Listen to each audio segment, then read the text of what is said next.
जब भी हम हरासमेंट का लफ्ज़ सुनते हैं तो हमारे जहन में सबसे पहले जिनसी हिरासानी ही आती है, लेकिन हरासमेंट सिर्फ जिनसी नहीं होती।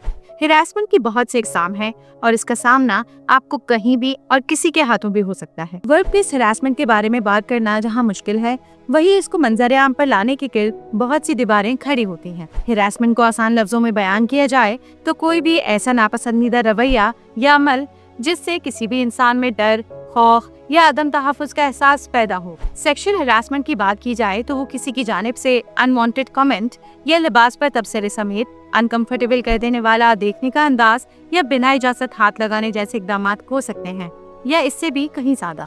पावर हरासमेंट को हम आमतौर पर अपने इर्द गिर्द देखते हैं, जिसमें कोई भी शख्स अपने ओहदे का गलत इस्तेमाल करते हुए किसी को डराने, धमकाने या उन्हें कंट्रोल करने की कोशिश करता है। किसी भी काम में बेजा नुक्स निकालना, उन्हें किसी भी वजह से तज़हीक का निशाना बनाना, नाज़ेबा अल्फाज का इस्तेमाल करना वर्बल हरासमेंट कहलाता है। इमोशनल हरासमेंट सबसे मुश्किल समझ में आने वाला अमल है, लेकिन ये वर्बल हरासमेंट से भी ज्यादा खतरनाक साबित हो सकता है। आपका सामना ऐसे लोगों से हुआ होगा जो तनकीद बराए तनकीद करते हैं और लोगों के कॉन्फिडेंस को कम कर देते हैं, जिसकी वजह से लोग अपनी खुद एतमादी को खोकर आइसोलेशन का शिकार जाते हैं और उनका काम भी मुतासिर होता है। फिर यही लोग इसी लॉस ऑफ सेल्फ कॉन्फिडेंस का फायदा उठाते हैं।